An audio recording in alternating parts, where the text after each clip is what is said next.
first Global Perspectives Workshop for Educators of 2015. And thank you to BP, our corporate sponsor, for underwriting this particular workshop for teachers. And thank you to Khalil, who is operating our first live webcast.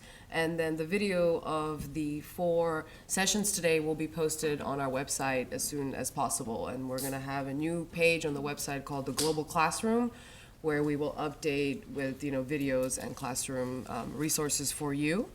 And I just want to make an announcement about our next workshop, which is on March 7th.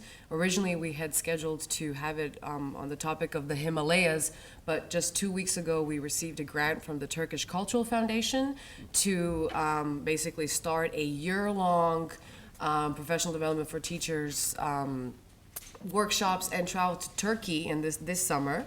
And so for that workshop, if you attend, then you'll be eligible to apply for a scholarship to travel to Turkey this summer. I'll be emailing everybody with more details. What date did you say that? March 7th. Okay. And today we're here to talk about the MINT countries: Mexico, Indonesia, Nigeria, and Turkey. These are emerging markets, countries, nations, and maybe there aren't as many similarities as there are differences between them, but definitely, as Dr. Lewis and I were speaking this morning, our first speaker, it gives us a structure. Jim O'Neill 13 years ago coined the term BRICS, and we were so focused on that. And so now let's shift our focus. So it's my pleasure to welcome Dr. Martin Lewis. He is a senior lecturer at Stanford University, and he's been teaching college-level geography for 20 years. He's a historical geographer, and he has an amazing website called GeoCurrents, and you can go there to find maps and stories that we usually never find in the headlines. So please join me in welcoming Dr. Lewis. Yes, many thanks to the World Affairs Council of Houston for the gracious introduction. Thanks to all of you for coming here so early on a Saturday morning. So the MINT countries are usually considered sort of the second tier of the emerging market, but if you look at Indonesia as the 4th most populous country in the world, it hardly seems like a second tier country at all, with over 250 million people and a rapidly growing economy. Indonesia has a lot of challenges, though, as do all these MINT countries. Indonesia, one particular challenge is that of its archipelagic environment, with supposedly some 13,000 islands. Not only does it have a lot of islands, but several islands that are divided. My pointer is not working for some reason. But anyway, we have obviously vast disparities here. Even more, though, than this archipelagic environment is the ethnic diversity and the linguistic diversity. Supposedly, Indonesia has about 300 ethnic groups, but linguists will tell you there are up to 700 different languages here. I will just draw your attention to the 2 areas that I've circled here, the island of Java on the left and the Indonesian part of the island of New Guinea. The New Guinea part is where the most serious ethnic diversity is. Java, much less diverse, but much more dominant, and that is very important for the success and also some of the problems that Indonesia faces. When it comes to ethnic issues in Indonesia, ethnic conflict is obviously one of the biggest issues here. And it is still ongoing, particularly in the Indonesian part of New Guinea called Papua, which is culturally very distinctive. The people even have a different physical appearance, and probably most of them really don't want to be part of Indonesia, the indigenous peoples here. Time magazine recently called the Indonesian part of New Guinea a killing field. That perhaps is a bit of an exaggeration, but conflict and violence is ongoing and continual. The other side of Indonesia might be the island of Java, which is by no means the largest, but is demographically absolutely dominant. If you look at the chart there, it gives languages, and you can see Java itself has several different languages. Javanese is the most important, and that's 42% of the population of Indonesia. Java also has other major languages, Sundanese, Madurese, and so on. So you can see that this vast, sprawling country has this fairly limited core.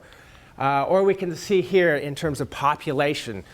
Java. It's the size of Iowa, so it's not particularly large, but it has almost 150 million people. That's one of the most densely populated places in the world. And the map just shows the vast disparities of population density. And that has had huge implications because Indonesia has, from its very beginning, a sense that Java is overpopulated and the so-called outer islands are underpopulated. So what it has done for decades is state-sponsored programs in migration, or transmigration as it's called, moving people from Java. First it was mostly to Sumatra, which is in the west, or Borneo to the north. Now it's moving towards New Guinea, the Indonesian part of New Guinea. That's one reason why there's so much ethnic conflict there, is because the island is being transformed as people move in from Java. Different language, different religion, and conflicts ensue. That map unfortunately doesn't convey very well, but there's also a long-standing issue with the Chinese population, which is only a few percent. About 4 million out of 250 million. But the Chinese population, which is scattered through the major cities, is much wealthier than the rest. Some estimates say that more than half of the private capital in Indonesia is in hands of people who are ethnically Chinese. And has one of the largest ethnically Chinese populations in the world, outside of China, obviously. And that has led to a lot of problems as well. Periodically, there have been anti-Chinese demonstrations, sometimes even riots. In 1998, as you could see, major rioting. And I should say this is a year of economic crisis. When economic crises hit, often certain groups are scapegoated. And Chinese have very often been scapegoated in Indonesia because of their cultural differences and their concentration of wealth. So you can see that was a huge issue at that time. Things are changing, though, and a remarkable occurrence just took place where an ethnic Chinese and a Christian, and I should say many, perhaps most Chinese in Indonesia have converted to Christianity in recent years. That's been a big movement. But an ethnic Chinese Christian elected mayor of Jakarta, by far the largest city, a city of some 11 to 15 million people, depending on how you bound it, which was staggered many Indonesians and thought nothing like that would ever happen. Religious diversity is an issue here, as are religious conflicts. Indonesia is usually regarded as the largest Muslim country in the world, and it is about 87 to 88% Muslim. But there's plenty of religious diversity, both within Islam and with other religions. So there's a pretty substantial Christian population, mostly Protestant, some Catholic. There's Buddhists, there's Hindus as well. And this map gives you, kind of hard to read here, but it just shows a little bit about the religious diversity. So the green areas there are predominantly Muslim. The purple are mostly Roman Catholic. Yellow, mostly Protestant. The island of Bali, just to the east of Java, Hindu, or sometimes called a Hindu Buddhist. So as you go from island to island, you're going to come into different religious environments, and that can sometimes, again, lead to conflict. In the late 1990s and early 2000s, there was practically a war in the eastern islands called the Maluku Islands. The Wikipedia calls it the Maluku sectarian conflict. But it was, you can see, intercommunal fighting between Christians and Muslims. Some people said outright warfare. This had to do with the fact that the political geography was changing. This province was being divided into two. It's also an issue with changing demographics as people move in from Java, and that changes the religious environment, and so conflicts can and have broken out. Even more recently, there have been some attacks on Christian churches. This was just in 2014 in central Java.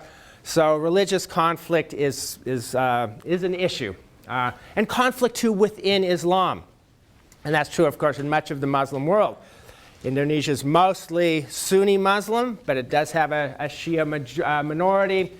And here we just have from the New York Times an article about an attack on a Shia mosque by hardcore sort of extremist Sunni groups.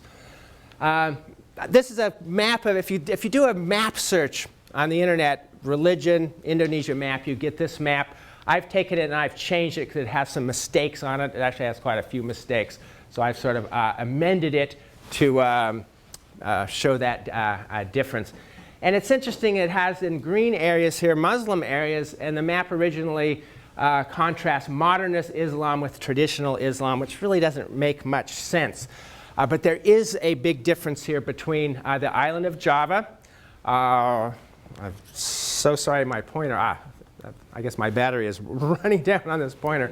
But the island of Java there is shown as traditional Islam, and the rest, the other green areas, as modernist Islam. Oh, thank you so much.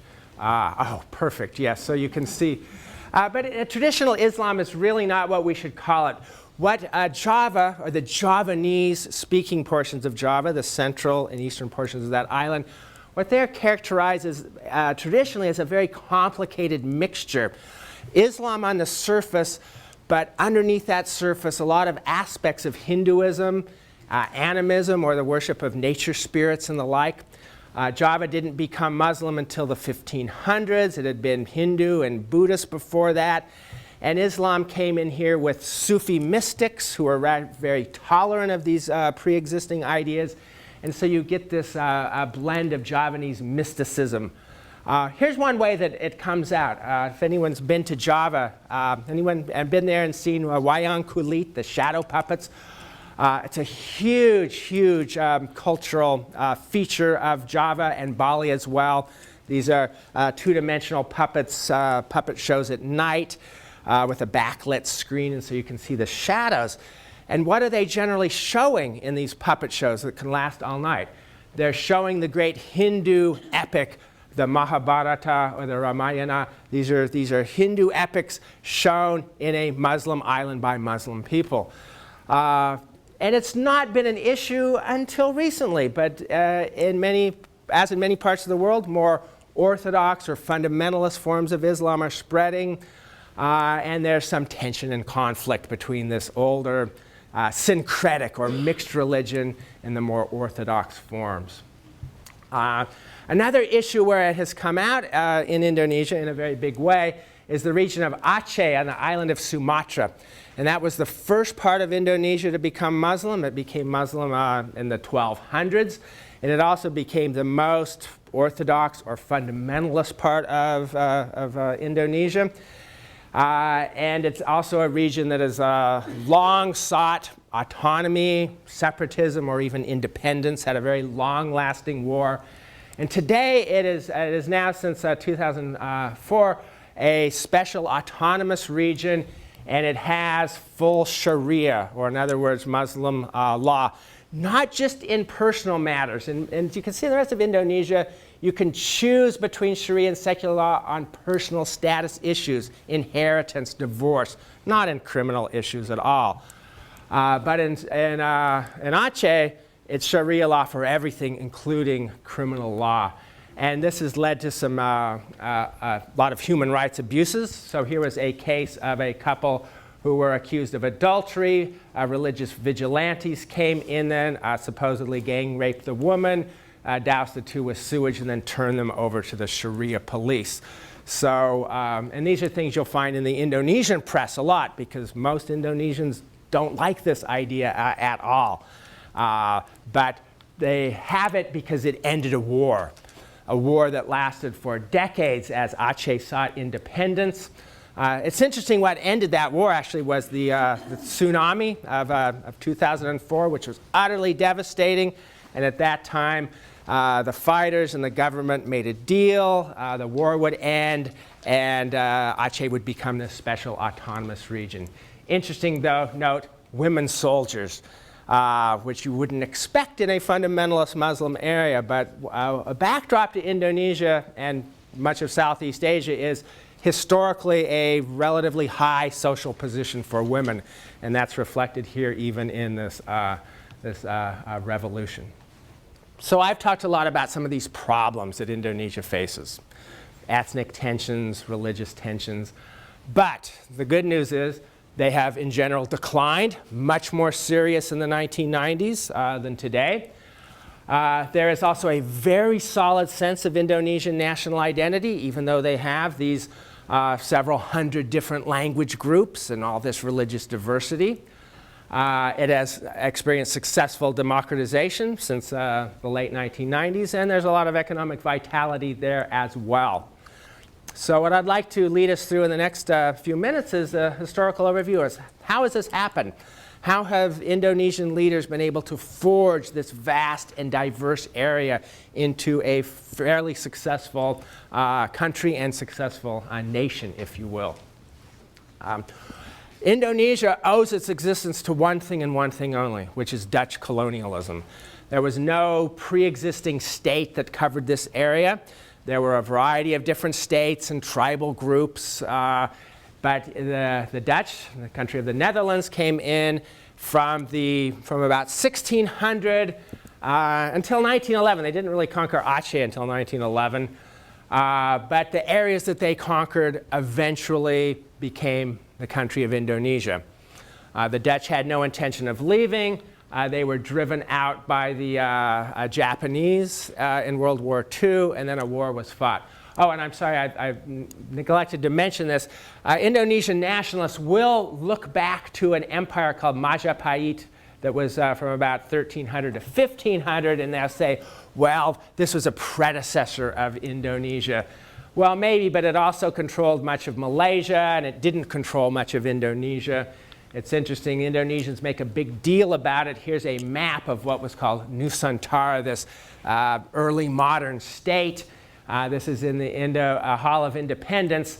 Something kind of interesting here, it includes all of the island of Borneo, and the northern part of Borneo is Malaysia and has an independent country called Brunei. So that's a little bit of a contradiction there, perhaps. As I said before, in World War II, Japan came through and expelled all the colonial powers from Southeast Asia, including Indonesia. But afterward, the Dutch wanted to come back. The Indonesians fought them, and it was a bitter war. It lasted 4 years.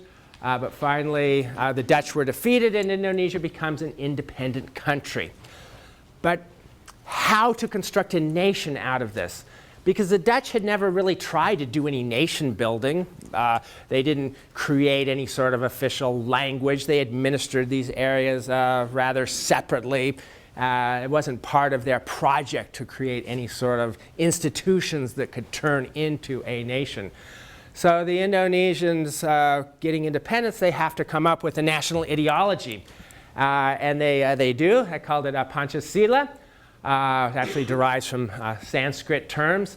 It's based on a lot of very positive things: social justice, democracy, but notice Indonesian-style democracy, because for many years it was what was known as a guided democracy, which meant not really all that democratic. National unity, very crucial. Such potential for separatism and independence movements when you have all these different language groups. Humanitarian ideals, that's all very nice. And belief in one supreme God. And this is sort of interesting because Pancasila says, fine to be a Muslim, fine to be a Christian, fine to be a Buddhist, or a Hindu, or a Confucian. Actually, it's illegal to be an animist or a worshiper of nature gods, as a lot of the tribal people, particularly in a place like New Guinea, traditionally are. So that's actually technically illegal to follow those very old traditional tribal practices, and that's an issue in some areas. So Pancasila has been quite successful. There's some current problems. I like this cartoon, an Indonesian cartoon. We really hope you get well soon, Pancasila. That's the national emblem. Garuda, that's actually another Hindu entity, the great eagle. So you can see these old Hindu roots here. And how do we know that Pancasila is really important? I'm going to briefly run you through the platforms of all the major political parties in Indonesia. These are just from the Wikipedia, and they give ideology. Pancasila. Pancasila, okay. Let's go through the other parties. What are we finding? The same. All the parties of Indonesia say we all have the same ideology. Well, there are two that combine it with Islamism. But notice Pancasila comes first. So that is something that has really taken root in Indonesia, the notion that this is our unifying national ideology. We must respect it and maintain it. So that's one pillar of national unity here. And another is the creation of a national language. Because to have a really unified nation, it's very important to have a common language. And Indonesia didn't have one. The Dutch didn't. They didn't spread the Dutch language. You know, the British spread English in India. The Dutch did not spread Dutch in Indonesia. And you might think, well, they should have used Javanese, right? Almost half of the people of the country speak Javanese. It's by far the largest language.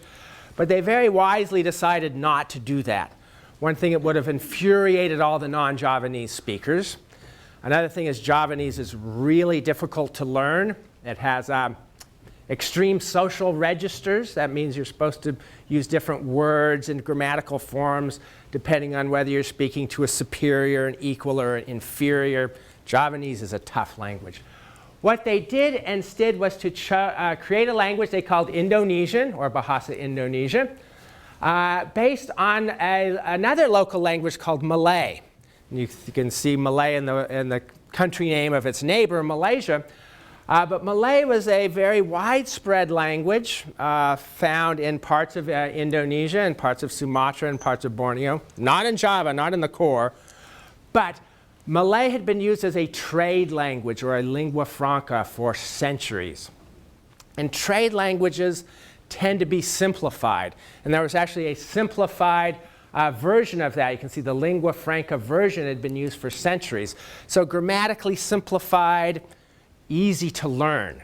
So it was actually a brilliant move. Don't take the dominant language, take a common trade language, turn that into the national language. And notice, native speakers 23 million, speakers 140 million, well, probably more like 150 million today, everyone, virtually everyone, except in the most remote mountainous tribal districts. So Indonesian is the language of education, government, media, not usually the language of the home. So you have massive multilingualism. Yeah, this just shows here's the island of Sumatra, Borneo, where this is a native language, but it is the unifying language everywhere. And this is a map that I made that I would note international languages with official status. So Indonesian is the language of Indonesia, and Malaysian is the language of Malaysia, but they are essentially interintelligible. If you know one, you know the other. And it's also an official language of Singapore, along with several others, official language of Brunei, so several countries use it. That does lead to an odd conflict, though, because Indonesia and Malaysia share a deep cultural background. They have essentially the same language. They have a common historical background, and sometimes they come to blows over odd things like a song. So Rasa Sayang is a song, a very common folk song, and a couple years back Indonesia was infuriated when Malaysia used Rasa Sayang in a tourism promotional campaign. Indonesia say, this is our song. This isn't your song. How dare you use it? The Malaysians say, it's everyone's song. This is a common cultural region. So that's been a bit of another challenge, I suppose, in constructing the state. I won't go into this, but in any detail you can look at it. But they're interintelligible languages, but sometimes words mean completely the opposite thing. So here's a word that means in Malaysia census and in Indonesia means homosexual. So how that got to be, I don't know. Indonesian politics is very interesting, and I'm going to talk a bit about the 2014 presidential election, and I'll talk about three crucial political figures of the Indonesian past before I get to the election, and I'm going to talk about two critical historical events before I do that as well. So the three crucial historical figures since Indonesian independence are Sukarno, Suharto, and Megawati Sukarno Putri. And They're all Javanese, and Javanese traditionally just use one name, although that's changing. And in Megawati, who was president in 2004, that is not her surname, that's her patronym.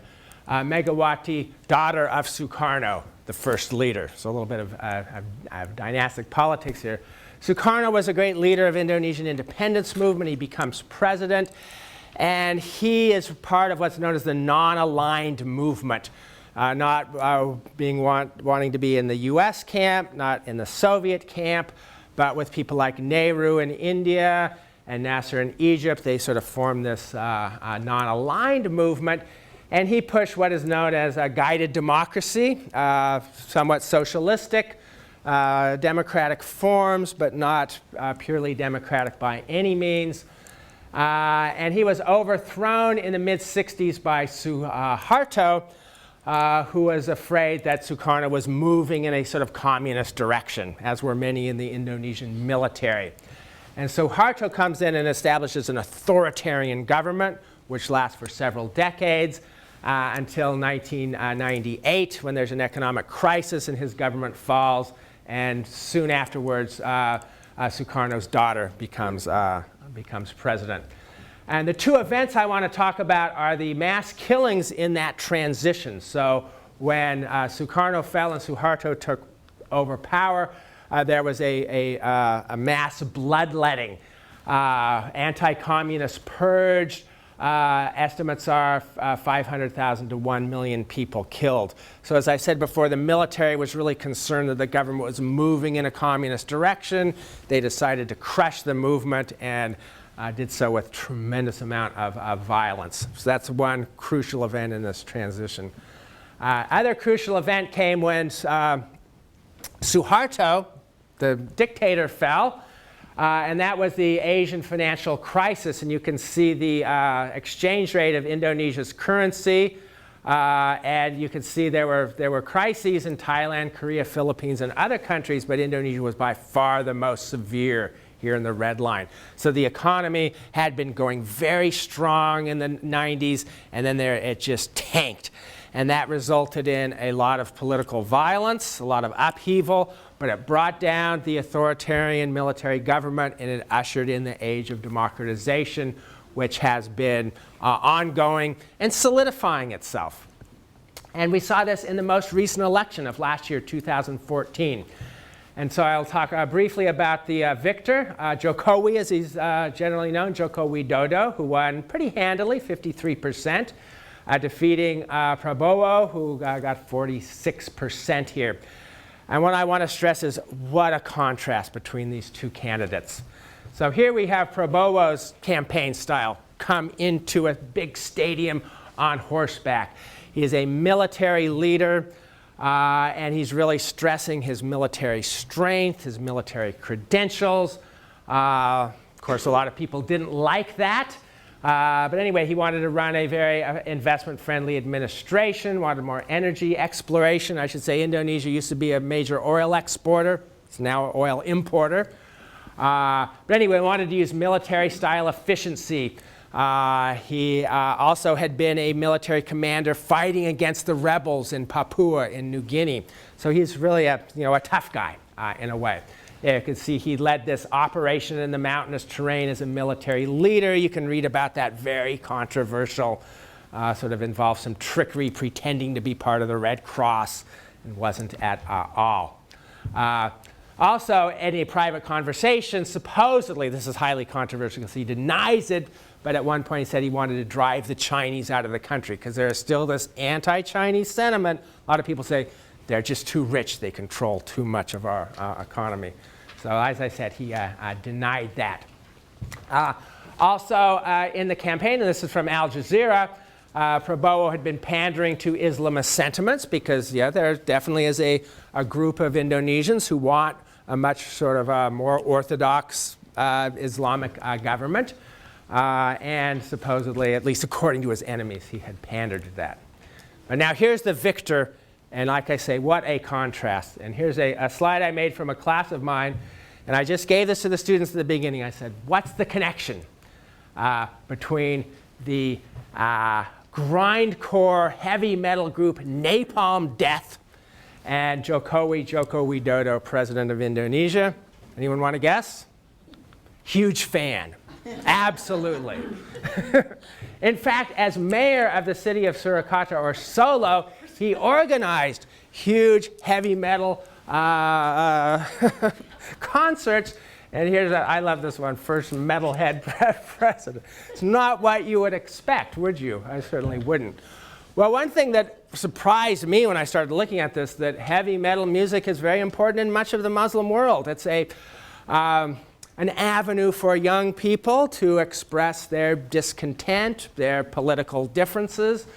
Of course, hardcore clerics view it as Satanism, as do many Christian ministers. Well, there are satanic aspects in some heavy metal. I had no idea about heavy metal. I had to look into it. There's Christian heavy metal. There's something called black heavy metal, which is satanic, and then there's unblack heavy metal, which is Christian. So it's huge and a much more potent cultural force than I ever would have known. Also, I have to tell you, I had to look into its geography. That's what I always do. And like many things in the world, from education to coffee, Finland is #1 in heavy metal bands. Anyway, this map doesn't come out all that well, and I won't spend much time on it. But I just, a map that I made showing what parts of Indonesia went to which candidates. So the winner, Joko Widodo, in red here, he certainly did very well in rebellious areas like Papua. He also took central Java. The geographical patterns here are not really too particularly strong. You can look at these at your leisure later on. I won't analyze them much, but I tried to compare it to religion, and certainly the non-Muslim areas went for Jokowi very strongly, but many of the Muslim areas did as well. Even Aceh, this Islamist stronghold, voted for the heavy metal president, which I found rather surprising. I tried to compare it with economic issues. This is a GDP per capita. Not very good correlations there either. Some of the richest parts of Indonesia voted for Jokowi. Some of the poorest parts did as well. Well, what are the issues that now he's trying to face? Certainly he says that he's going to try to solve this ongoing, it's been forever conflict, war on the island of New Guinea, in Papua. So he wants to pay attention to it. He says that the security-based approach has failed.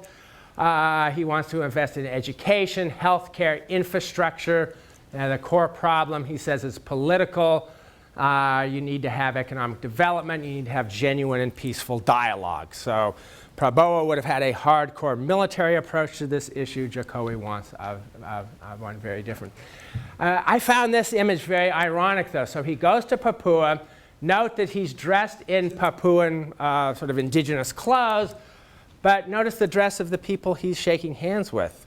These are Muslim women. They're migrants from Java. These are not the indigenous Papuans. These are not the ones who have a problem with Indonesia and are not the ones that are rebelling. Now, he may have gone out and done the same thing with indigenous peoples. That didn't make the press, or at least I didn't find any issues with it. Indonesia faces a difficult economic situation. First, we should say it had been growing very strongly. So 6% growth a year from 2010, Chinese style, but it's still pretty strong, healthy economic growth. 2014, it dropped down. Foreign investment slowed, current accounts deficit. So a lot of people are saying, well, Indonesia faces some real economic challenges. They've been doing very well. A lot of their economic growth is based on natural resource exploitation, forestry, but the forests are diminishing. Oil palm plantations, we can talk about that, very environmentally damaging. So there's big questions about what's going to happen here. Just for what Jokowi has done since he's come in, just last month, or I guess actually just this month, he did something which the magazine The Economist was very happy with, abandoning wasteful fuel subsidies. So remember, Indonesia used to be an oil exporter. And when they were an oil exporter, like many oil exporters, they made these gargantuan subsidies for gasoline and diesel oil. Well, they're not an oil exporter anymore. They're an oil importer, and a huge amount of their budget was devoted to maintaining these very cheap prices for gasoline and diesel. And other governments had tried to reduce them. Well, he did so successfully. Well, how was he able to do that? Well, the fact that the price of oil plummeted made it really easy, because actually gasoline prices didn't go up. Remove the subsidies when oil prices have tanked and everything turns out. So that, a lot of people are saying, that's going to allow him to put more money into social development programs, infrastructural development, and should allow continuing economic growth. So here's another newspaper article, just the next China. Is it going to be the next powerhouse? Perhaps. I mean, they have had strong economic growth. A lot of it's based on sort of low-tech assembly work, sweat houses, if you will. A lot of it's based on natural resource exploitation. So if they're really going to move, become the next China, they're going to have to move into higher value-added production. They may be able to do that. Jokowi certainly says he's going to accelerate reforms. He has plans to reduce poverty.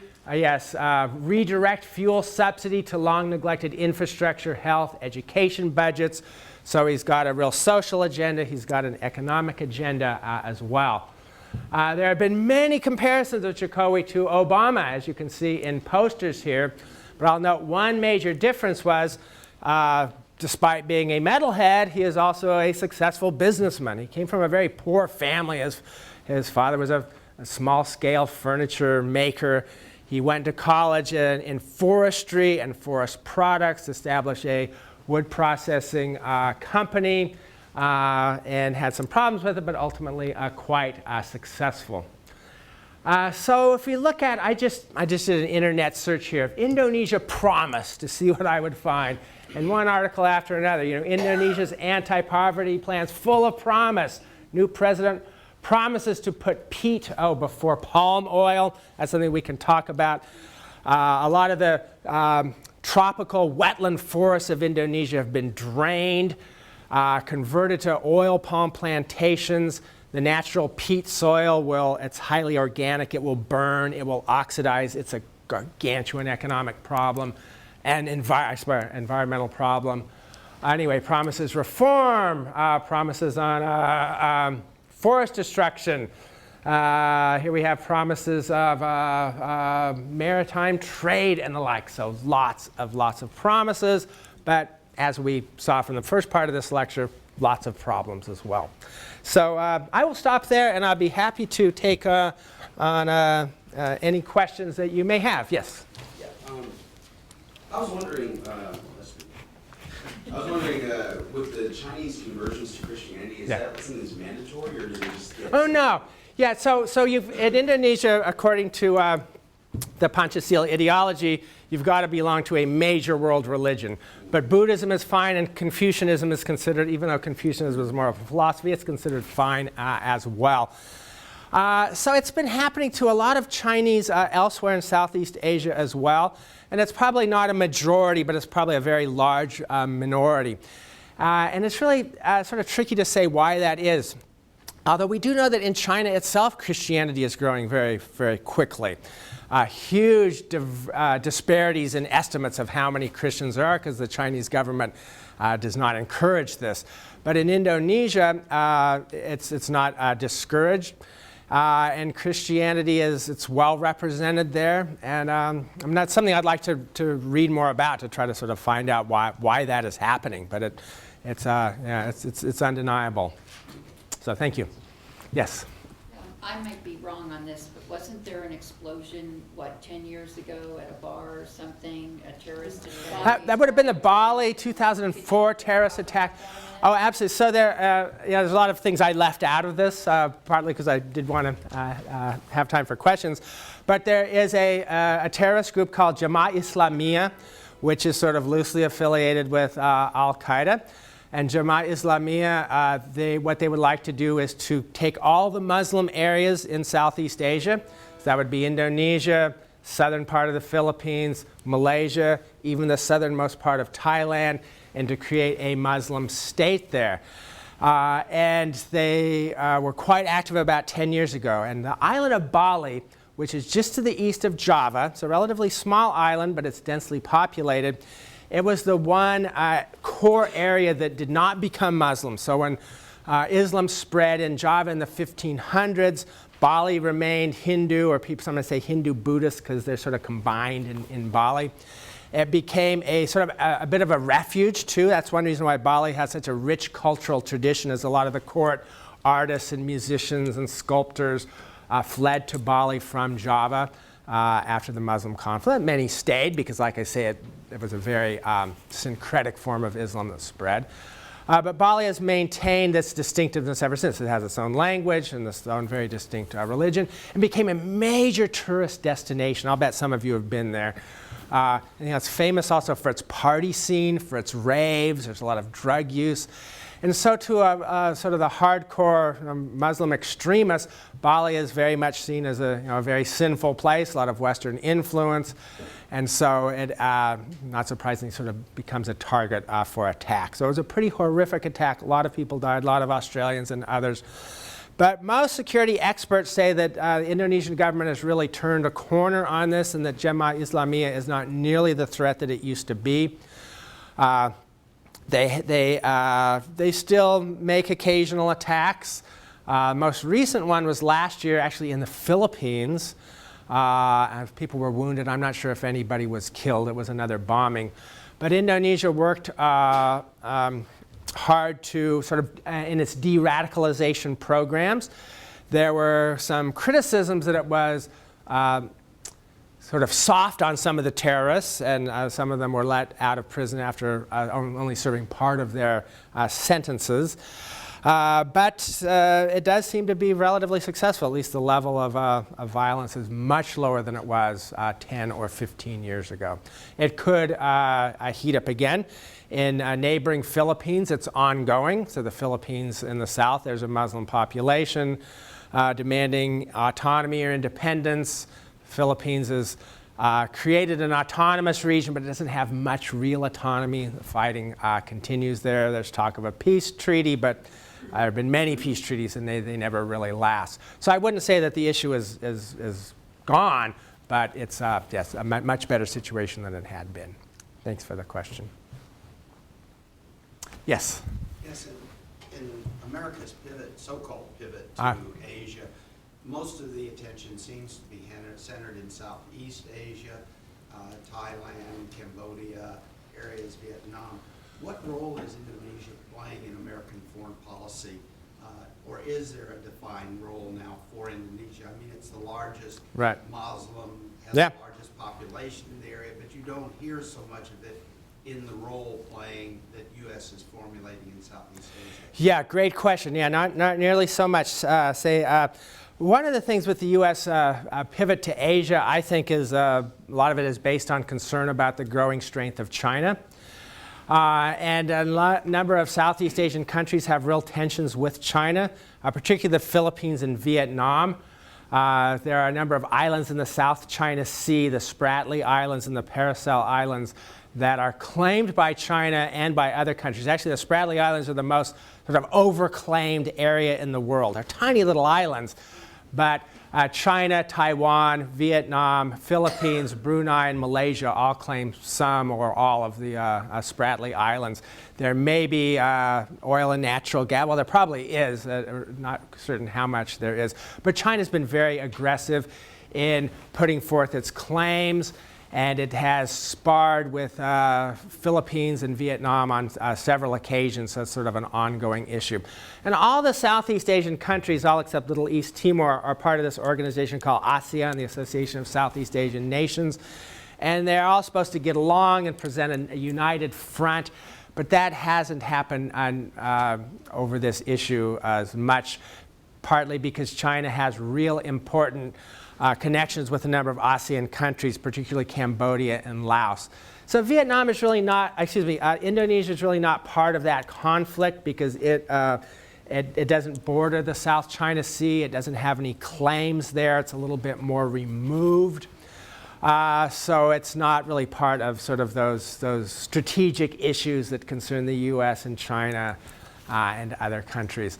The United States is certainly concerned about Indonesia because of its huge size, the fact that it does have a radical Islamist movement, although, like I said, it's not nearly as much of a threat as it used to be. Australia is probably in many ways more involved. So to Australia, Indonesia is the huge neighbor with which it often has tense relations over a lot of issues. That's particularly true of East Timor, which I didn't talk about. So Timor is an island that is shared.